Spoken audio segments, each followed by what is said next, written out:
7 की पढ़ाई। इस वीडियो में हम पढ़ेंगे क्लास 7 के एसएसटी का चैप्टर नंबर 10 भारत का संविधान एक परिचय। पहले हम पढ़ेंगे कि संविधान होता क्या है, संविधान की हमें जरूरत क्यों है, संविधान की क्या क्या विशेषता होती है। हम पढ़ेंगे कि भारत का संविधान बना कैसे, कौन कौन से ऐसे कारक हैं जिन्होंने भारतीय संविधान को बनने में बहुत इंपॉर्टेंट भूमिका निभाई, और इसी तरीके से हम जानेंगे कि भारत के संविधान को उधार का थैला कहा जाता है और कहीं कहीं तो इसे फूलों का गुलदस्ता भी कहते हैं। क्यों? क्योंकि इसमें हमने कई सारे देशों से जो है कई सारे प्रावधान लिए हैं। आगे बढ़ेंगे तो हमारा जो एक पेज है जिसमें पूरे के पूरे पेंटिंग्स दी गई है जो कि भारतीय संविधान में बनाई गई है। जैसे एक पेंटिंग की बात करें जो बहुत ही अच्छी और मेरी फेमस पेंटिंग है, जिसमें हमारा जो संविधान का भाग 4 है यानी चैप्टर नंबर 4 है, जिसमें राज्य के नीति निर्देशक तत्वों के बारे में बताया है। तो उसमें पेंटिंग के थ्रू वहाँ पे जो चैप्टर स्टार्ट होते हैं ना, चैप्टर की स्टार्टिंग में ही संविधान के कई सारी पेंटिंग्स बनाई गई है। तो जब चैप्टर नंबर 4 स्टार्ट होता है तो उसमें ये पेंटिंग बनाई है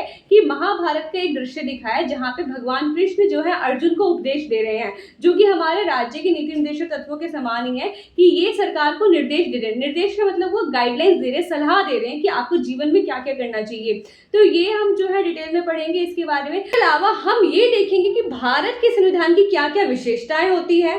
इसी तरीके से बुक में दिए गए छोटे छोटे पॉइंट, मौलिक अधिकार, मौलिक कर्तव्य, राज्य के नीति निर्देशक तत्व, इन सबको पढ़ेंगे और ये देखेंगे भारत के संविधान को जीवंत दस्तावेज कहा जाता है। मतलब भारत का संविधान अभी भी जीवित है, ये क्यों कहा जाता है ये समझेंगे। और लास्ट में ये सब पढ़ते पढ़ते अपना चैप्टर कंप्लीट करेंगे भारत की उद्देशिका यानी कि प्रस्तावना के साथ। अगर आप देखें तो आपकी बुक के हर फर्स्ट पेज पे आपको देखने को मिल जाएगा भारत के संविधान की उद्देशिका जो स्टार्ट होता है, हम भारत के लोग, भारत को एक संपूर्ण संप्रभुत्व संपन्न समाजवादी, मतलब ये सारे ऐसे ऐसे करके लाइन होती है, हम भारत के लोग से स्टार्ट होता है, उसे हम उद्देशिका कहते हैं।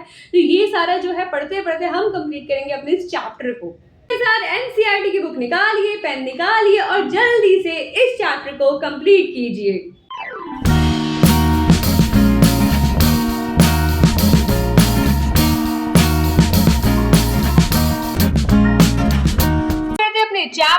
चैप्टर का नाम है भारत का संविधान एक परिचय।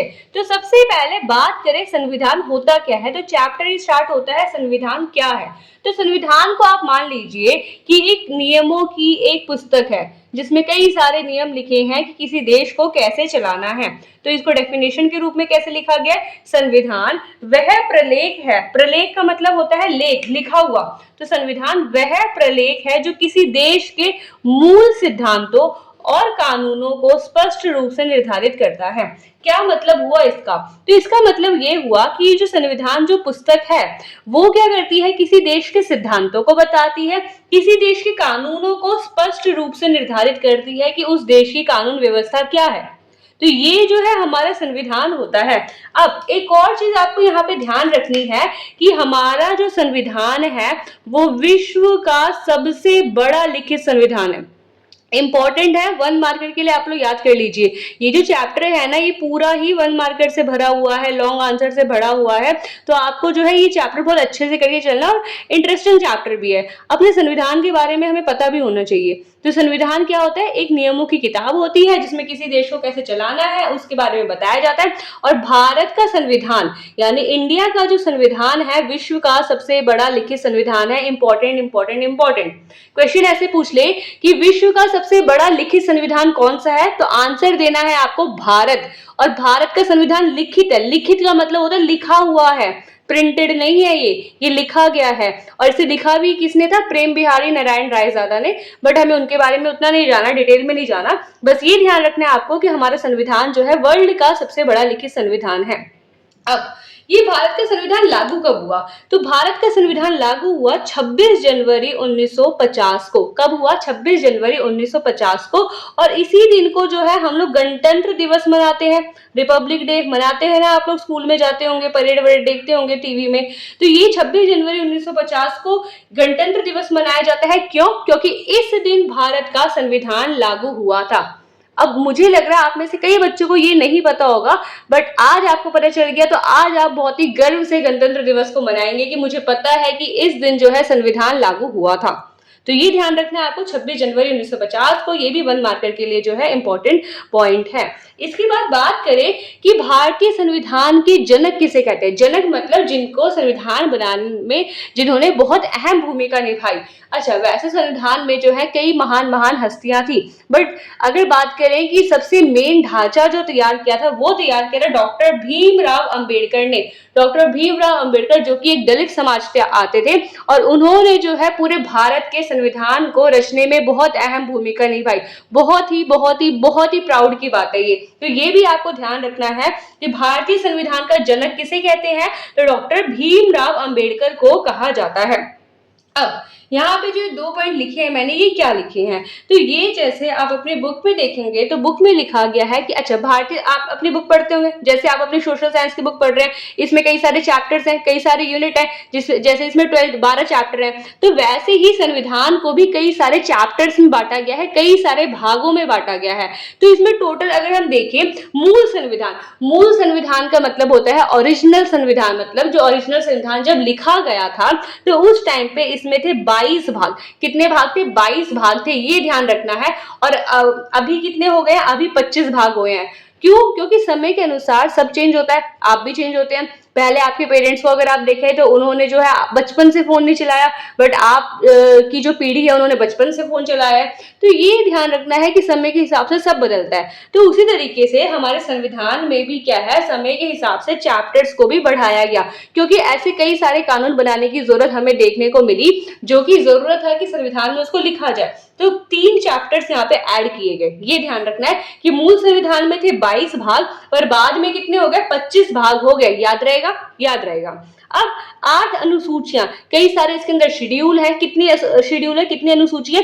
8 अनुसूची थी। किसमें? मूल संविधान का मतलब ही होता है कि ओरिजिनल संविधान, जब संविधान लिखा गया था तो उसमें थे 8 अनुसूचियां, बट बाद में क्योंकि हमें जरूरत महसूस हुई कि हमें ये कानून भी डालना चाहिए, जैसे साइबर सिक्योरिटी जो साइबर क्राइम होता है ना, आजकल डिजिटल क्राइम होता है, फोन के थ्रू क्राइम होता जाता है, एटीएम से पैसे वैसे, मतलब इन सब जो डिजिटल क्राइम होते हैं, जो साइबर क्राइम होते हैं, पहले के टाइम पे यानी 1950 के टाइम पे वो क्राइम हमें इतना देखने को नहीं मिलता था। बट आज के टाइम पे जब फोन इतना रेलिवेंट हो चुका है, फोन इतना इंपॉर्टेंट हो चुका है और सब कुछ डिजिटल हो चुका है, आप 2 मिनट में क्यूआर स्कैन करते होंगे, पेमेंट हो जाता होगा, पेमेंट रिसीव हो जाता होगा, तो ऐसे टाइम में साइबर फ्रॉड के मामले बहुत ज्यादा बढ़ रहे हैं। तो उनको खत्म करने के लिए संविधान में भी कई सारे प्रावधान किए गए, संविधान में भी कई सारे चेंजेस किए गए। तो आप यही एग्जाम्पल के थ्रू समझिए कि इन्हीं सब जरूरतों को पूरा करने के लिए जो है समय समय पर संविधान में नए नए भाग, नए नए अनुसूचियां जोड़े गए, जिसमें पहले तो 22 भाग थे, बट अभी कितने भाग है? 25 भाग हैं। पहले 8 अनुसूचियां थी, अभी कितनी अनुसूचियां हैं? 12 अनुसूचियां हैं। तो होप सो आपको संविधान का पॉइंट जो है एकदम अच्छे से क्लियर होगा। बहुत इंपॉर्टेंट पॉइंट है, बहुत इंपॉर्टेंट पॉइंट। सबसे पहले याद रखना है कि संविधान भारत का सबसे बड़ा लिखित संविधान है। लिखित संविधान का मतलब ही हुआ कि भारत का संविधान लिखा गया है हाथों से। इसके अलावा ये लागू हुआ था 26 जनवरी 1950 को, और इसी दिन को हम लोग गणतंत्र दिवस मनाते हैं, यानी रिपब्लिक डे मनाते हैं। और भारतीय संविधान के जनक यानी फादर कहा जाता है, यानी पिता किसे कहा जाता है? डॉक्टर भीमराव अंबेडकर को। इसके अलावा बात करें भारत के मूल संविधान में 22 भाग थे, अभी है 25 भाग। पहले थे 8 अनुसूचियां, अभी है 12 अनुसूचियां। तो ये पॉइंट आपको सारे ध्यान रखना है। जो टॉपिक है हमें देखना है कि हमने संविधान तो पढ़ लिया, अब किसी देश को संविधान की जरूरत क्या है, या कहें तो संविधान की क्या क्या विशेषता होती है। तो अगर आपको ये दोनों क्वेश्चन आए कि संविधान की आवश्यकता क्यों है, हमें संविधान की जरूरत क्यों है, या क्वेश्चन आए कि संविधान की विशेषता बताएं, तो आप ये सारे पॉइंट चुपचाप से लिख दीजिएगा। ये सारे पॉइंट जो है इन दोनों क्वेश्चन के आंसर हो सकते हैं, यानी कि ये 5 पॉइंट आप याद कर लीजिए, आपके 2 क्वेश्चन रेडी हो जाएंगे। अब क्या विशेषता है या बात करें क्या क्यों आवश्यकता है हमें संविधान की, तो पहला, समाज के मूल्य और आदर्श का निर्धारण करने हेतु, मतलब समाज के मूल्य कि उस समाज के जो है मूल्य क्या है, उस समाज के कर्तव्य क्या है, उस समाज के गुण क्या है, तो समाज को दिखाने के लिए जो है संविधान बहुत इंपॉर्टेंट है कि वहां का समाज जो है लोकतांत्रिक है, वहां का समाज राजतंत्र है, वहां का समाज गणतंत्र है। ये सारे वर्ड हमने पिछली क्लास में पढ़ा था, राजतंत्र के बारे में, गणतंत्र के बारे में, और हमने लोकतंत्र के बारे में पढ़ा था, धर्मतंत्र के बारे में पढ़ा था, धर्मतंत्र के बारे में पढ़ा था। तो हमारा संविधान यही बताता है कि उस समाज के मूल्य क्या है, उस समाज के आदर्श क्या है। तो ये ध्यान रखना है, इसलिए संविधान बहुत जरूरी है। इसके अलावा सरकार की संरचना और गठन करने के लिए कि सरकार कैसे बनेगी, सरकार कैसे काम करेगी, सबसे ऊपर में कौन सी सरकार होगी, सबसे नीचे में कौन सी सरकार होगी। जैसे अब आने वाली क्लासेस में पढ़ेंगे कि हमारे सरकार जो है उसमें 3 तरह की सरकार हमें भारत में देखने को मिलती है। केंद्र सरकार होती है जो सबसे टॉप पे होती है, फिर होती है राज्य सरकार जो राज्यों में मुख्यमंत्री होते हैं, सीएम होते हैं, और इसके बाद आता है यहाँ पे पंचायत। तो ऐसे जो सरकार की संरचना है, इसे कहते हैं संरचना, की सरकार बनी कैसे है, तो वो सारा जानकारी मिलता कहाँ पे, संविधान में मिलता है। इसके अलावा सरकार के अंग, अब सरकार के अंग के बारे में आप 6th क्लास से पढ़ते आ रहे हैं कि सरकार के 3 अंग होते हैं, विधायिका, कार्यपालिका, न्यायपालिका। जो सरकार के जो ये 3 अंग हैं उनके कार्य कि ये काम क्या करेंगे, सरकार के अंग तो बना दिए पर इनका काम नहीं बताया। तो ये काम बताने का काम कौन करता है, संविधान करता है। तो ये ध्यान रखना है। इसके अलावा हम लोग जो हैं, हम जो नागरिक हैं भारत के, हमें कुछ अधिकार प्राप्त हैं, तो उन अधिकारों की जानकारी कहाँ मिलती है, संविधान में मिलती है। इसके अलावा अधिकार के साथ साथ हमारी कुछ ड्यूटी भी बनती है कि हमें अपने पर्यावरण की रक्षा करनी चाहिए। जितने भी सार्वजनिक संपत्ति होती है, मतलब जो गवर्नमेंट की संपत्ति होती है, जैसे पार्क हो गया, हॉस्पिटल हो गया, गवर्नमेंट हॉस्पिटल हो गया, या आपका जो स्कूल है, जैसे गवर्नमेंट स्कूल है, गवर्नमेंट स्कूल में जो बेंच होते हैं, पंखे होते हैं, उनकी सुरक्षा करना, उनको नुकसान नहीं पहुंचाना। तो ये क्या है, हमारे कर्तव्य हैं। तो इन कर्तव्यों के बारे में कहाँ बताया गया, इन कर्तव्यों के बारे में बताया गया हमारे संविधान में। तो ये बात आपको ध्यान रखना है। इसके अलावा राजनीतिक व्यवस्था कि वहां पे देश में कौन सी व्यवस्था को अपनाया गया है, वहां पे संसदीय प्रणाली है या अध्यक्षीय शासन प्रणाली है।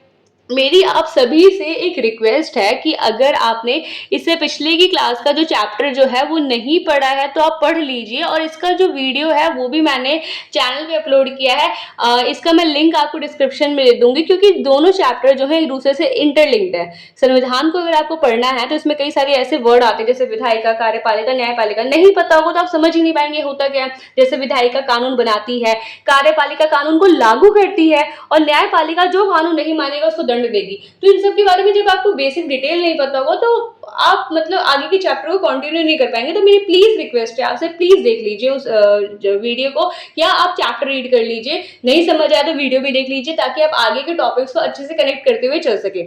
तो राजनीतिक व्यवस्था को बनाए रखने हेतु कि वहां पे धर्मतंत्र है, राजतंत्र है, लोकतंत्र है, संसदीय प्रणाली है या अध्यक्षीय प्रणाली है, उन सब के बारे में जानकारी कौन देता है, तो वो हमारा संविधान देता है। तो ये पॉइंट आपको संविधान के बारे में ध्यान रखना है। ये 2 क्वेश्चन है, दोनों क्वेश्चन के आंसर आपको सेम रखेंगे, इसमें से 4 पॉइंट भी आप याद कर लीजिए, इनफ रहेगा।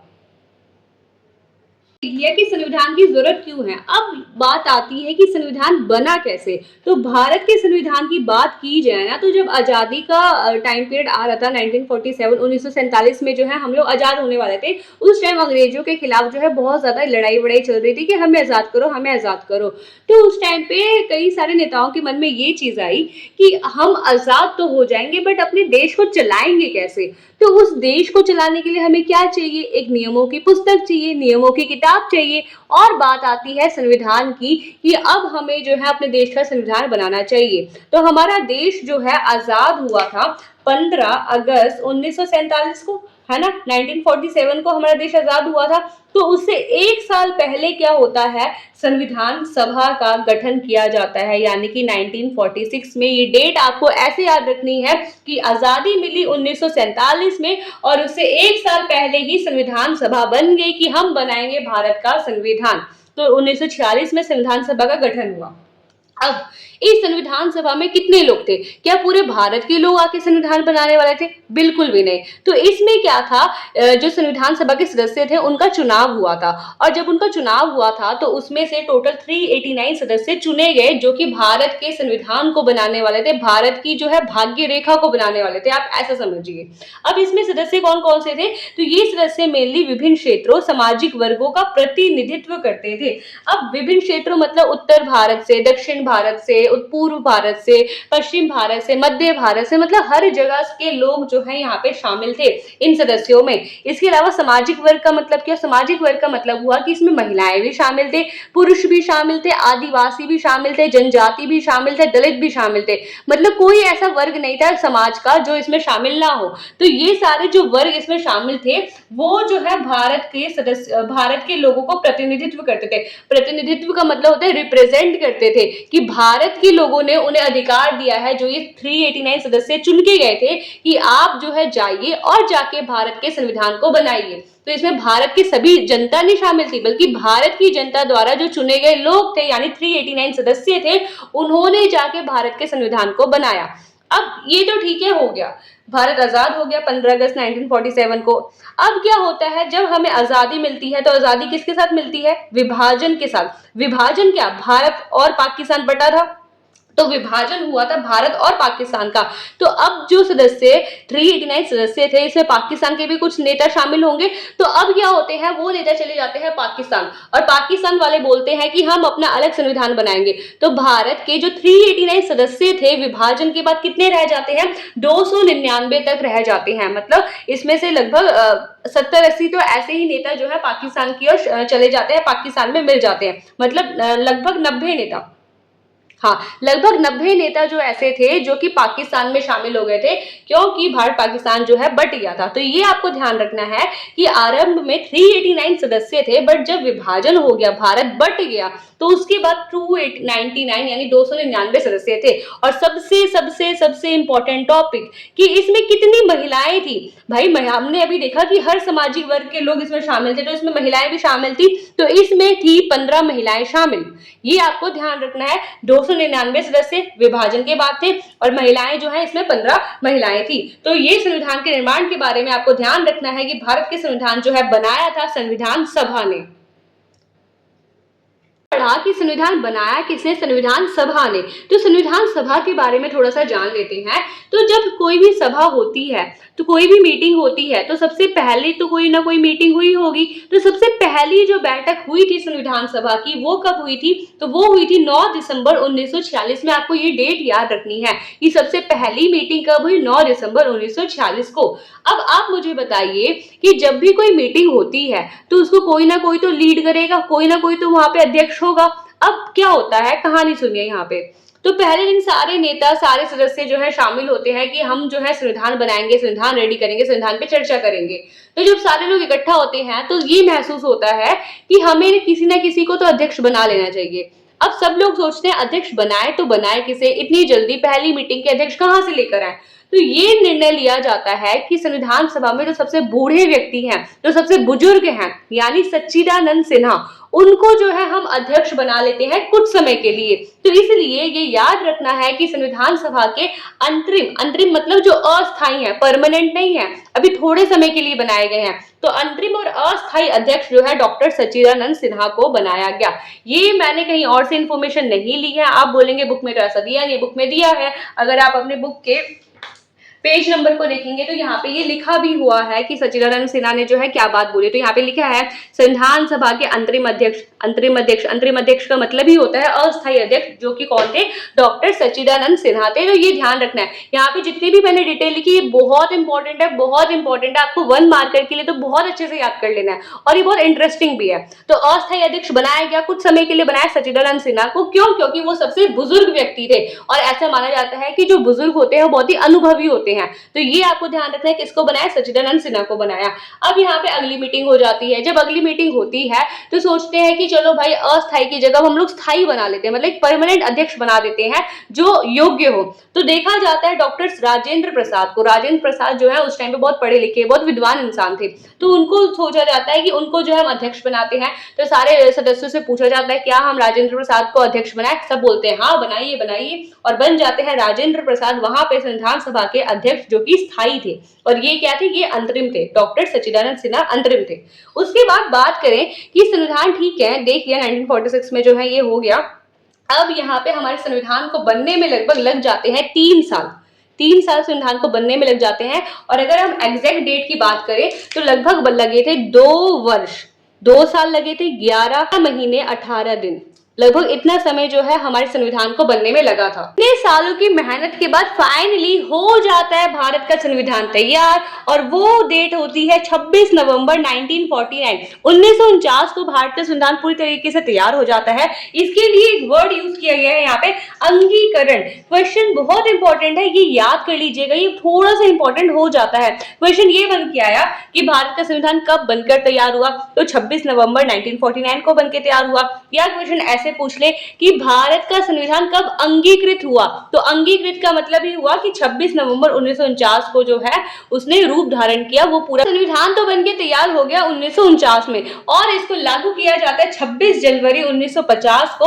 अब इसके पीछे क्या रीजन है, इसके लिए मैं एक शॉर्ट वीडियो डालने वाली हूँ, आप उसे जरूर देखिएगा वरना वीडियो बहुत लंबी हो जाएगी। तो आपको ये ध्यान रखना है, संविधान बनके तैयार हुआ 1949 में और लागू किया गया 26 जनवरी 1950 को, जिस दिन हम लोग गणतंत्र दिवस मनाते हैं, यानी कि रिपब्लिक डे मनाते हैं। तो ये डेट जो है आपको याद रखनी है 26 जनवरी की। अब यहाँ पे हमने देखा था कि संविधान को बनाने में सबसे मेन योगदान जो है डॉक्टर भीमराव अम्बेडकर का है, और डॉक्टर भीमराव अम्बेडकर को संविधान के जनक भी कहा जाता है, उनको पिता भी कहा जाता है।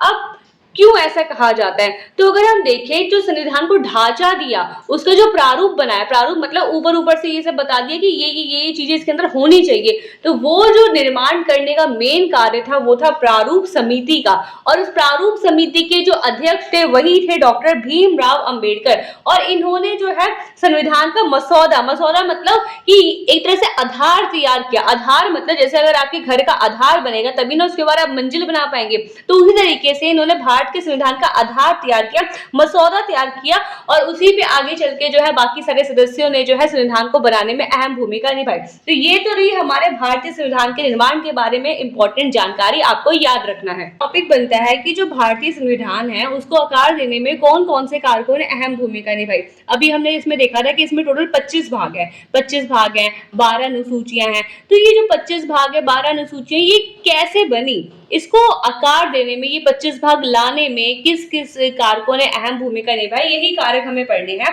तो पहला पॉइंट बनता है स्वतंत्रता संग्राम का प्रभाव। अब जब हमारा देश आजादी के लड़ रहा था तो उस टाइम जो है समानता की भावना, न्याय की भावना जो है पूरे समाज में जो है फैलने लगी कि सभी व्यक्ति जो है समान होने चाहिए, सभी को जो है समानता का अधिकार, सभी को न्याय का अधिकार, सभी को स्वतंत्रता आजादी का अधिकार मिले।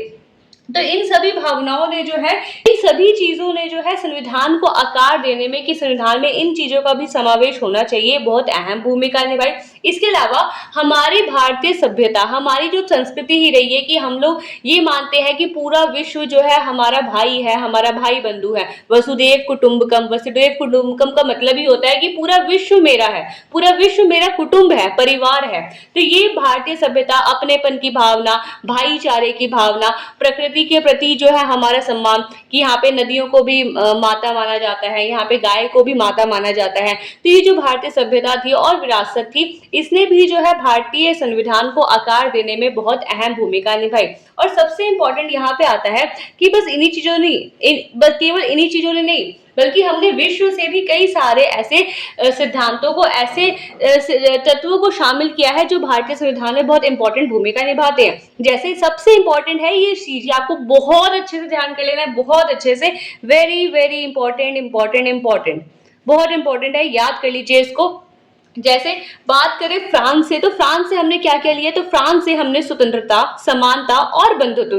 स्वतंत्रता का मतलब होता है आजादी, समानता का मतलब हुआ कि सभी लोग समान हैं, और बंधुत्व का मतलब होता है आपस में बंधुओं की तरह जुड़कर रहना। बंधु मतलब भाईचारा बनाए रखना। तो ये जो है हमने सिद्धांत लिया है फ्रांस से। अब दूसरा बात करें तो दूसरा है आयरलैंड। तो आयरलैंड से हमने लिया है राज्य के नीति निर्देशक तत्व, की राज्य को किस तरीके से काम करना चाहिए, लोगों की किस तरीके से भलाई करनी चाहिए, किस तरीके से पशुओं की सेवा करनी चाहिए। तो ऐसे कई सारे प्रावधान जो है राज्य के नीति निर्देशक तत्वों में हमें मिलता है। ये जो है चैप्टर 4 है, भाग 4 है। भाग 4 में जो है इसके बारे में बताया गया है। तो ये जो प्रावधान है राज्य के नीति निर्देशक तत्व, ये हमने लिया कहां से, लिया है आयरलैंड से। इंपॉर्टेंट है, याद कर लीजिएगा इसको।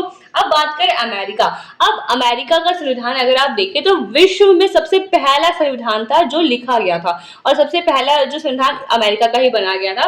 तो वहां से भी हमने जो है प्रावधान लिया, क्या लिया, स्वतंत्र न्यायपालिका, कि हमारे देश की जो न्याय व्यवस्था है, हमारे देश में जो कोर्ट है, जजेस हैं, जो भी न्यायाधीश हैं, जो भी जज हैं, वो सारे जो है स्वतंत्र रूप से काम कर सके, उन पे कोई दबदबा ना हो। जैसे कि क्या हुआ, अगर हमारे इंडिया में न्यायपालिका स्वतंत्र नहीं रही तो पुलिस वाले कभी भी किसी भी जज को जो है बंदूक की नोक पे कुछ भी बुलवा सकते हैं, कुछ भी न्याय ले सकते हैं।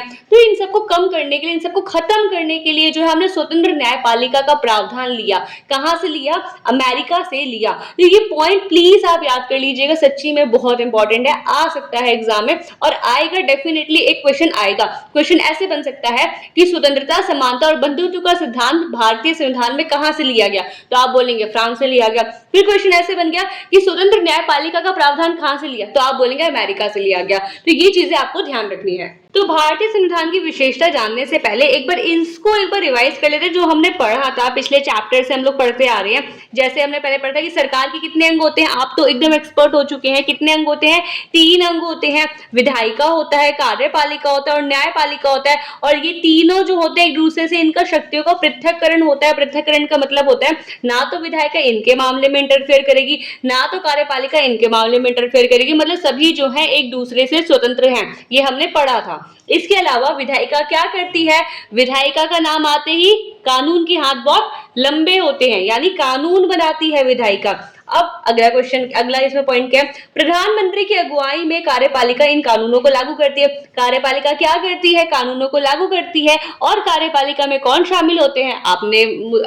मैंने आपको पढ़ाया था, प्रधानमंत्री शामिल होते हैं, इसमें मंत्रिपरिषद शामिल होते हैं, राष्ट्रपति शामिल होते हैं। तो इन कानूनों को लागू करने का काम वो करते हैं।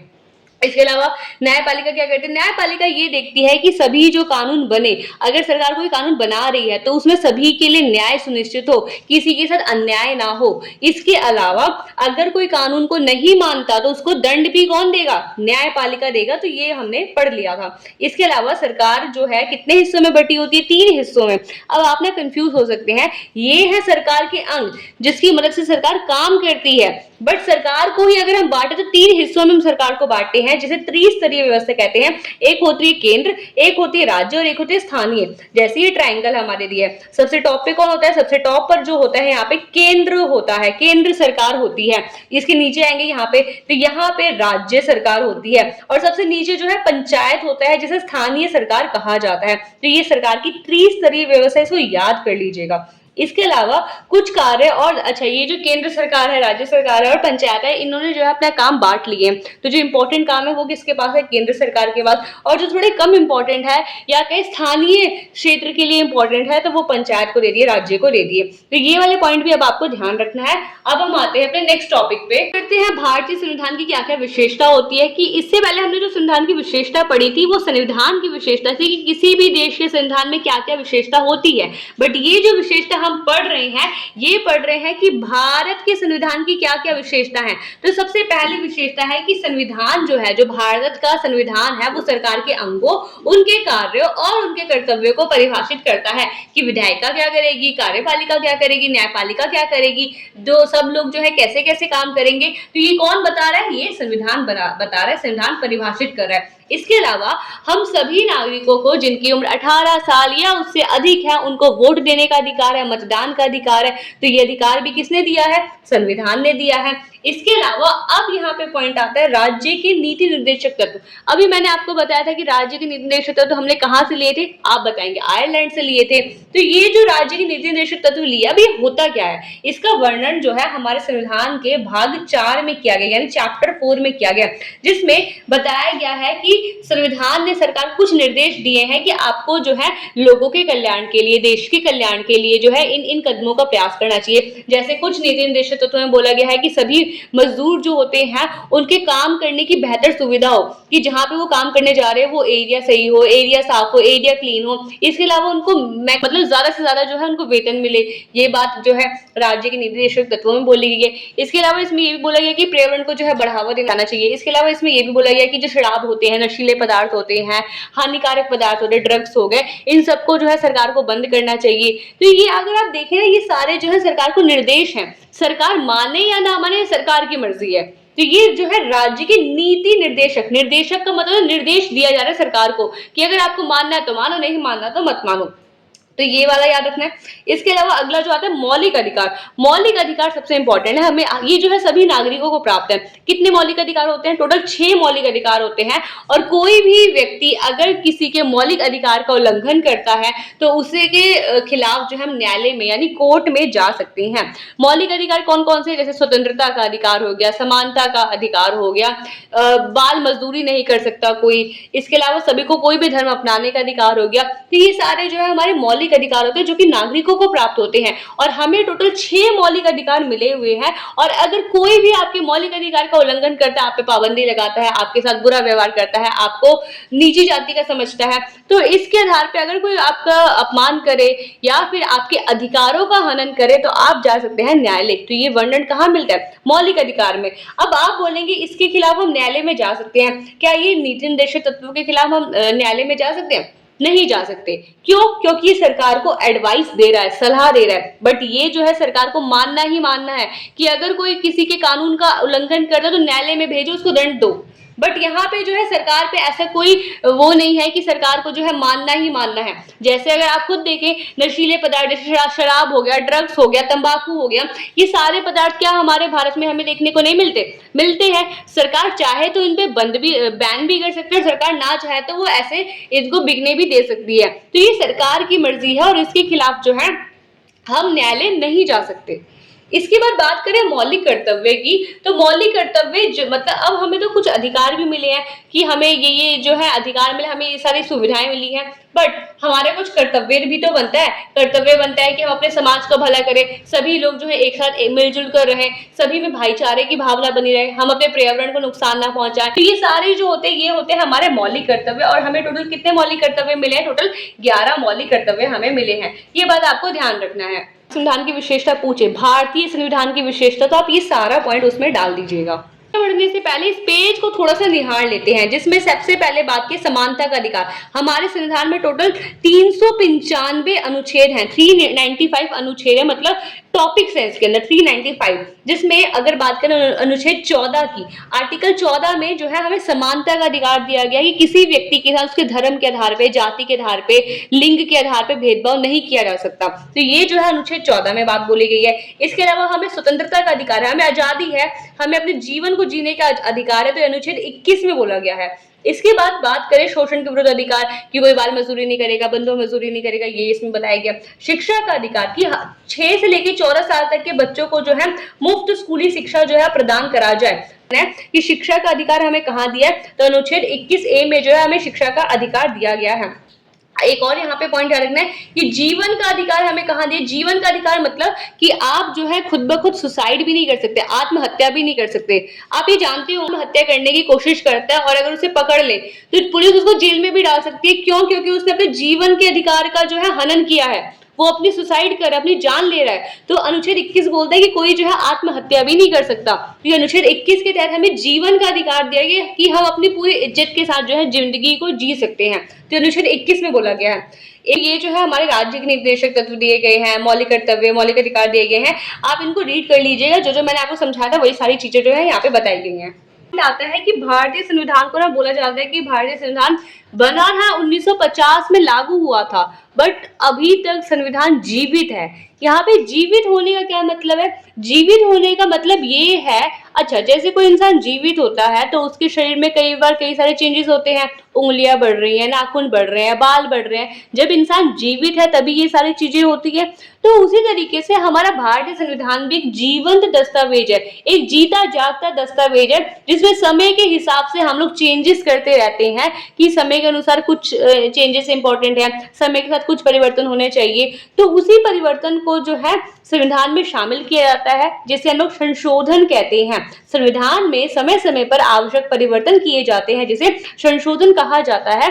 और अभी के संविधान में लगभग अभी तक 100 से भी ज्यादा संशोधन हो चुके हैं। तो ये बात आपको ध्यान रखनी है। अब आप पूछेंगे ये संशोधन करेगा कौन? तो संशोधन जो है करती है संसद। संसद भवन जो हमने पढ़ा था, राज्यसभा, लोकसभा। राज्यसभा लोकसभा में पूरे अच्छे से मीटिंग होती है, पूरे अच्छे से डिस्कशन होता है, विचार विमर्श होता है, राष्ट्रपति के पास बिल जाता है, राष्ट्रपति बोलते संशोधन कर दो तो संशोधन कर दिया जाता है। और कई बार तो राज्यों से भी पूछा जाता है कि आप बताइए क्या संशोधन करना चाहिए, क्या ये संविधान में चेंज करना चाहिए, तो राज्य बोलते हैं हाँ कर दो, राज्य बोलेंगे मत करो। तो बहुत सारा डिस्कशन होता है, बहुत सारे विचार विमर्श होता है। ऐसे ही कुछ भी संविधान से ना तो जोड़ा जा सकता है ना ही हटाया जा सकता है। क्यों? क्योंकि यहाँ पे संसद जो है बहुत ही विचार विमर्श के बाद जो है कोई भी संशोधन करती है। अब जैसे एग्जाम्पल के थ्रू समझे, अभी हमने मौलिक कर्तव्य के बारे में पढ़ा था, तो मौलिक कर्तव्य हमारे ओरिजिनल संविधान में यानी मूल संविधान में जब संविधान बनके तैयार हुआ था उस टाइम नहीं था, बल्कि इसको 1976 में जोड़ा गया भारत के संविधान में। मौलिक कर्तव्य की हमें जो है दूसरों की सेवा करनी चाहिए, भाईचारे की भावना बढ़ानी चाहिए, पर्यावरण की रक्षा करनी चाहिए, संविधान की जो है हमें सम्मान करना चाहिए, राष्ट्रगान का, राष्ट्रगीत का, वंदे मातरम, जनगणमन, इन सब का सम्मान करना चाहिए। तो ये सारी बात हमारे ओरिजिनल यानी मूल संविधान में नहीं थी, बल्कि इसे तो 1976 में शामिल किया गया, भाग 4A चैप्टर 4A जोड़ा गया और उसी चैप्टर में मौलिक कर्तव्य को भी शामिल किया गया।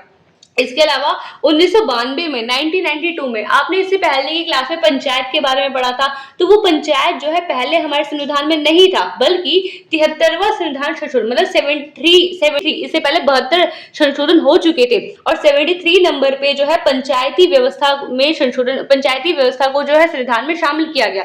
ये 73 का मतलब यही है कि इससे पहले 72 संशोधन हो चुके हैं, 72 चेंजेस हो चुके हैं और 73 नंबर पे यानी 73 नंबर पे पंचायती व्यवस्था को संविधान में शामिल किया जा रहा है, संविधान में संशोधन करके शामिल किया जा रहा है। तो ये अब अगला जो टॉपिक है वो बहुत ही इंटरेस्टिंग है।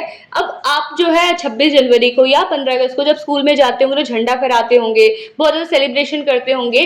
तो और अभी हम लोग कहीं भी जो है, कई लोग कार के आगे झंडा लगा सकते हैं, मतलब हम लोग जो है झंडे को बहुत अच्छी तरीके से जो है यूज कर सकते हैं, अभी बहुत अच्छे से फहरा सकते हैं, कहीं भी फहरा सकते हैं, कभी भी फहरा सकते हैं। बट ये अधिकार हमें पहले संविधान में नहीं मिला था, 2004 में इसको शामिल किया गया। 2004 से पहले कोई भी नागरिक जो है झंडे को फहरा नहीं सकता था, वो इसलिए नहीं फहरा सकता था ताकि संविधान का अपमान ना हो जाए। बट 2004 में जो है संविधान में संशोधन किया गया और ये बोला गया कि ध्वज फहराना, तिरंगा फहराना भारतीयों का अधिकार है। और फाइनली 2004 के बाद से जो है सभी भारतीयों को कभी भी कहीं भी भारतीय ध्वज यानी भारतीय तिरंगे को फहराने का अधिकार दिया गया, वो भी पूरी इज्जत के साथ जो है फहराना, ये इसमें शर्त भी रखी गई। तो ये आपको ध्यान रखना है, ये शामिल किया गया 2004 में। तो अगर ये सारी चीजें नहीं होती, ये संशोधन नहीं होता, क्या हमें एक बेटर, एक बहुत ही अच्छा संविधान देखने को मिल सकता था? नहीं मिल सकता था,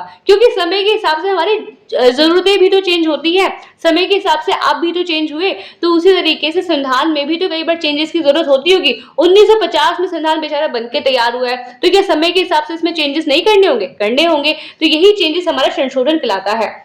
अब ये तो बात रही संविधान के संशोधन के बारे में। इन्हीं संशोधन की आप ये ध्यान रखिएगा कि इन्हीं संशोधन के कारण से संविधान को बोला जाता है कि संविधान अभी जिंदा है, जीवंत दस्तावेज है। तो ये पॉइंट आपको ध्यान रखना है। अब यहाँ पे जो अगला पॉइंट है, हमने देखा था स्टार्टिंग में कि संविधान जो है बनाया जा रहा था। अब संविधान जब बनाया जा रहा था तो इसको कोई ना कोई तो लिखेगा, तो इसके लेखक थे प्रेम बिहारी नारायण रायजादा। बहुत ही लंबा नाम है, बट बहुत ही फेमस स्टोरी है प्रेम बिहारी नारायण रायजादा के बारे में। इनके बारे में तो ये बोला जाता है कि जवाहरलाल नेहरू ने इनसे पूछा था कि अगर आप हमारे संविधान को लिख रहे हैं तो आपको बदले में क्या चाहिए। तो इन्होंने ये बोला कि मुझे कोई फीस नहीं चाहिए, मुझे कुछ नहीं चाहिए, बस मैं ये चाहता हूँ कि मैं हर पन्ने पे अपना नाम लिखूं और अपने गुरु का नाम लिखूं।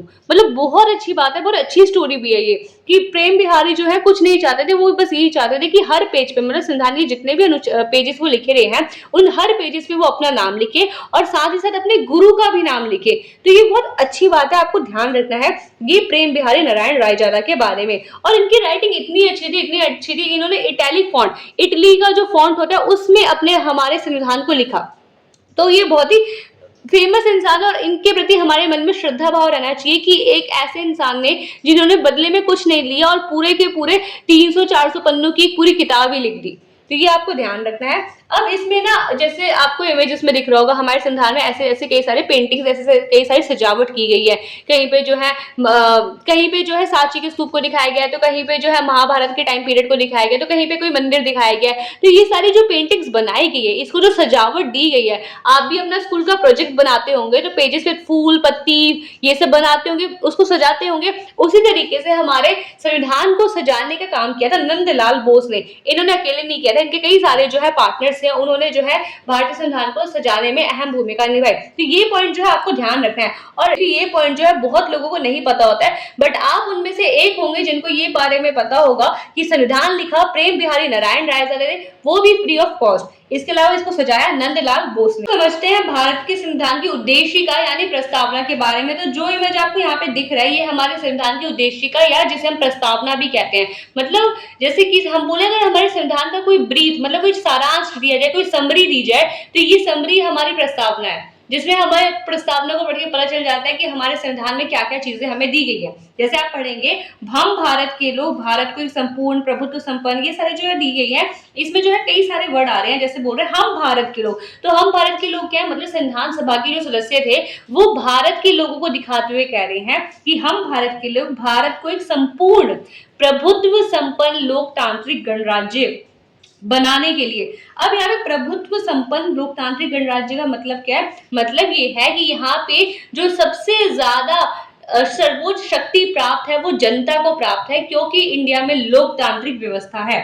फिर आगे कहते हैं कि समस्त नागरिकों को सामाजिक आर्थिक राजनीतिक न्याय, कि यहाँ पे किसी नागरिक के साथ भेदभाव नहीं होगा, सभी नागरिकों को आजादी का अधिकार है, सभी नागरिकों को न्याय पाने का अधिकार है। फिर आगे बढ़ते हैं तो बोला जाता है विचार अभिव्यक्ति विश्वास धर्म और उपासना की स्वतंत्रता, मतलब सभी को अपने विचार प्रकट करने का अधिकार है। यहाँ पे अगर हम देखें, इंडिया में भी कई बार कई धरने प्रदर्शन होते हैं, क्यों? क्योंकि नागरिकों को अपने विचार प्रकट करने का अधिकार है, नागरिकों को जो है कोई भी धर्म अपनाने का अधिकार है। तो यहाँ पे ये बात बोली जा रही है। फिर आगे बोला जाता है प्रतिष्ठा और अवसर की समता प्राप्त कराने के लिए, मतलब यहाँ पे सभी नागरिकों को जो है समानता पूर्वक रहने का अधिकार है, कोई भी काम चुनने का अधिकार है, किसी भी काम को, किसी भी रोजगार को प्राप्त करने में उनके साथ कोई भी भेदभाव नहीं किया जाएगा, बल्कि समानता की जाएगी।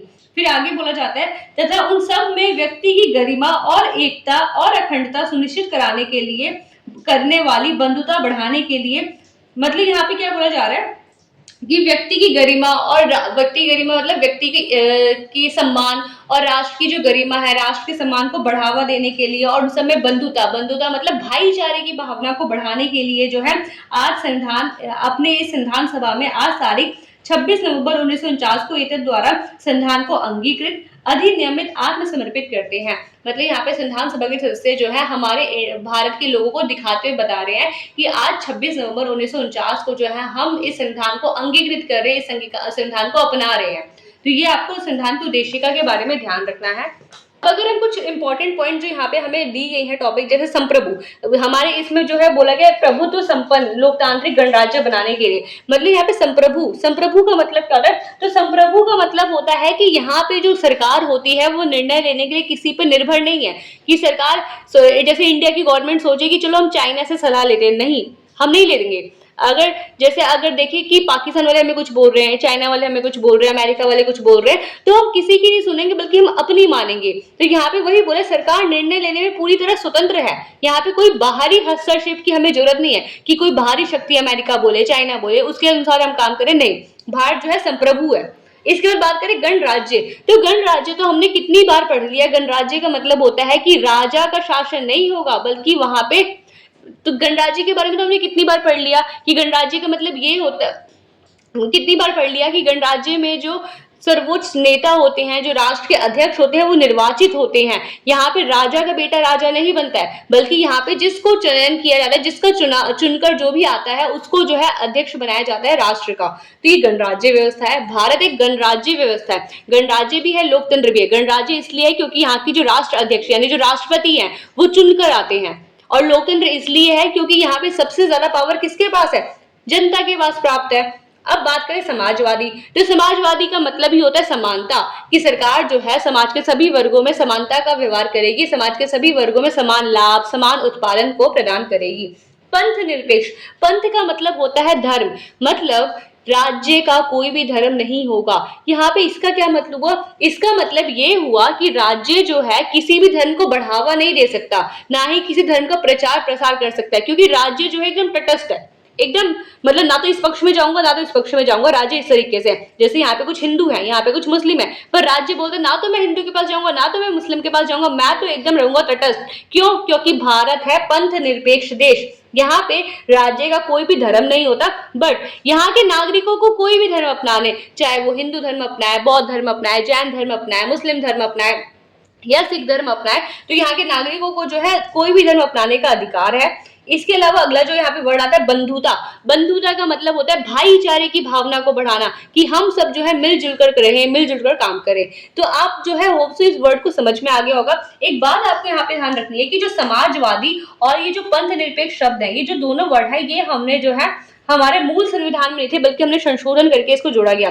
42वां संशोधन हुआ 1976 में, और उसके द्वारा हमने समाजवादी और पंथ निरपेक्ष को अपने प्रस्तावना में शामिल किया। तो ये बात भी आपको ध्यान रखना है, क्या पता 1 मार्कर के लिए इससे पूछ ले क्वेश्चन। तो यहाँ पे होता है हमारा पूरा चैप्टर समाप्त। अपने अभ्यास में क्वेश्चन देख लेते हैं। तो अभ्यास का पहला क्वेश्चन बोलता है कि संविधान सभा में भारत के विभिन्न क्षेत्रों और पृष्ठभूमि के प्रतिनिधि शामिल थे, आपके अनुसार ऐसा होना क्यों महत्वपूर्ण था? हमने देखा था कि भारतीय संविधान में 389 सदस्य शुरू में शामिल थे, बट बाद में जो है भारत का विभाजन होता है, और विभाजन होने के बाद यहाँ पे 299 सदस्य बच जाते हैं, जिसमें महिलाएं भी शामिल थी, पुरुष भी शामिल थे, दलित भी शामिल थे, जनजाति वर्ग भी शामिल थे, मतलब हर वर्ग के जो है लोग इसमें शामिल थे। तो ये इसलिए शामिल थे ताकि जो है संविधान में सभी वर्ग का प्रतिनिधित्व हो सके, क्योंकि दलितों की मांग कुछ और हो सकती है, जनजाति वर्गों की मांग जो है कुछ और हो सकती है, महिलाओं की जरूरतें कुछ और हो सकती है। तो इसलिए जो है इनका जो है प्रतिनिधित्व होना बहुत इंपॉर्टेंट था। तो ये वाला जो है आप इसके अंदर पॉइंट डालेंगे। इसके अलावा जो दूसरा क्वेश्चन बोल रहा है, दूसरे क्वेश्चन में बोल रहा है कि भारतीय संविधान की कौन सी विशेषताएं जो है आपको इनमें देखने को मिलती है। तो पहला पॉइंट है, शीना, रजत और हर्ष एक पंक्ति में खड़े हैं, वे आम चुनावों में अपना पहला वोट डालने के लिए उत्साहित है। मतलब यहाँ पे क्या दिखा रहे हैं? यहाँ पे दिखा रहा है सार्वभौमिक व्यस्क मताधिकार, व्यस्क की सभी नागरिकों को, चाहे वो पुरुष हो, महिलाएं हो, सभी को जो है यहाँ पे मतदान का अधिकार है। तो आपको ये वाला पॉइंट यहाँ पे लिखना है। अगला क्वेश्चन है, राधा, इमोन और हरप्रीत एक ही विद्यालय की एक ही कक्षा में पढ़ते हैं। तो यहाँ पे हमें क्या देखने को मिल रहा है? यहाँ पे हमें देखने को मिल रहा है समानता का अधिकार, कि हर जाति के, हर वर्ग के लोग जो है सेम स्कूल में पढ़ने को मिल रहे हैं। क्योंकि नाम से पता चल रहा है, राधा जो है हो सकता है वो हिंदू धर्म की हो, इमोन जो है हो सकता है किसी अन्य धर्म का हो, हरप्रीत जो है हो सकता है वो सिख धर्म का हो। तो इस तरीके से देखने को मिल रहा है कि यहाँ पे समानता, किसी भी धर्म के साथ भेदभाव नहीं हो रहा कि इस धर्म के लोग ही यहाँ पढ़ेंगे, ऐसा बिल्कुल भी नहीं है। अगला क्वेश्चन है, माता पिता को अपने बच्चों की शिक्षा सुनिश्चित करने के लिए व्यवस्था करनी चाहिए। तो ये क्या है? माता पिता का कर्तव्य है, तो ये हो जाएगा हमारा मौलिक कर्तव्य। फिर अगला यहाँ पे आता है, वो है गांव के कुएं का उपयोग सभी जाति, धर्म और लिंग के लोग कर सकते हैं। तो क्या दिखाते हैं? ये दिखाता है समानता का अधिकार, कि सभी जाति, सभी लिंग के लोग क्या है? समान है। तो आपको ये वाला इसके अंदर डाल देना है आंसर। अगला यहाँ पे क्वेश्चन बोला जा रहा है, यह कहा जाता है कि भारत में सभी नागरिक कानून के सामने समान है। क्या आपको लगता है ये सच्चाई है? हाँ, ये सच्चाई है कि कानून के सामने जो है सभी बराबर है। कानून के सामने ये नहीं देखा जाता कौन अमीर है, कौन गरीब है, कौन छोटा है, कौन बड़ा है, बल्कि सभी को जो है न्याय का भारत में अधिकार होता है। तो ये वाला आपको इसके अंदर पॉइंट डालना है। अगर आपका राय इसमें नहीं है तो आप वो भी डाल सकते हैं कि नहीं, कानून के समक्ष सभी समान नहीं है, यहाँ पे तो भेदभाव किया जाता है, तो आप वो भी डालेंगे। बट आपको अपने तर्क देने पड़ेंगे, आपको अपना ये आंसर जो है पूरा वैध ठहराना होगा कि आपने ऐसा क्यों कहा। अगला क्वेश्चन आए, आपने पढ़ा है कि भारत ऐसा देश है जिसने आरंभ से ही अपने नागरिकों को सार्वभौमिक व्यस्क मताधिकार प्रदान किया। क्या आप बता सकते हैं भारत ने ऐसा क्यों किया? तो हमारे हिसाब से भारत ने ऐसा इसलिए किया क्योंकि भारत में जो स्वतंत्रता की लड़ाई थी, स्वतंत्रता संग्राम था, उसमें महिलाओं ने, पुरुषों ने, सभी धर्म जाति के लोगों ने जो है बराबर बढ़ चढ़ के हिस्सा लिया, और सभी की जो है अलग अलग डिमांड्स थी। तो उन डिमांड्स को ध्यान में रखते हुए भारतीय संविधान को बनाया गया, जिस वजह से यहाँ पे आरंभ से ही जो है नागरिकों को मत का अधिकार दिया गया। क्योंकि अगर हम देखें तो कई सारे ऐसे देश है, जैसे कनाडा हो गया, स्विट्जरलैंड हो गया, वहां पे नागरिकों को देश पहले ही आजाद हो गया, पर कई बार महिलाओं को, दासों को, कई छोटे वर्ग के लोगों को जो है पहले ही वोटिंग का अधिकार नहीं दिया गया। बट भारत ऐसा देश है जहां पे महिलाओं को, पुरुषों को, सबको साथ में जो है वोटिंग का अधिकार दिया गया। तो आपको ये वाला पॉइंट इसमें डालना है। अगला क्वेश्चन पूछा जा रहा है कि स्वतंत्रता संग्राम ने भारतीय संविधान के निर्माण को कैसे प्रेरित किया, और भारतीय सभ्यता की विरासत संविधान की किन विशेषताओं को किस प्रकार प्रेरित किया। तो जो आपको मैंने पॉइंट बताया था कि स्वतंत्रता संग्राम से जो है हमने कई सारी समानता, न्याय की भावना, स्वतंत्रता की भावना जो है लोगों में प्रबल हुई और वही संविधान को आकार देने में अहम भूमिका निभाता है। तो ये पॉइंट आपको डालना है। फिर अगला इसमें क्वेश्चन ऐसी में साथ में बन रहा है कि भारतीय सभ्यता की विरासत ने संविधान की किन विशेषताओं को किस प्रकार प्रेरित किया।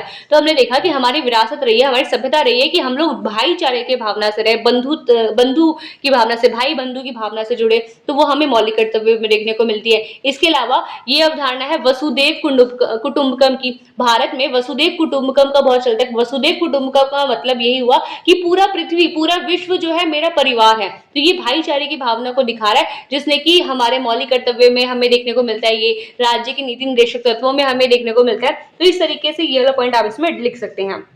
इसके अलावा बात करें 6 क्वेश्चन की, तो 6 क्वेश्चन जो है आपको नहीं करना।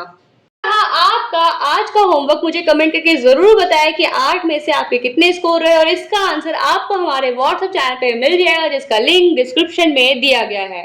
ऐसी लगी ये वीडियो कमेंट करके जरूर बताएं, चैप्टर समझ में नहीं आया ये बताएं, और कोई डाउट हो या सजेशन हो तो कमेंट जरूर करें। और तब तक के लिए जुड़े रहिए सोशल सूत्रा 2.0 के साथ। यही वो चैनल है जहाँ पे सोशल साइंस पढ़ाई नहीं फील कराई जाती है।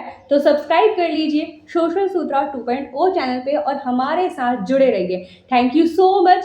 जय हिंद। मतलब सोशल सूत्रा।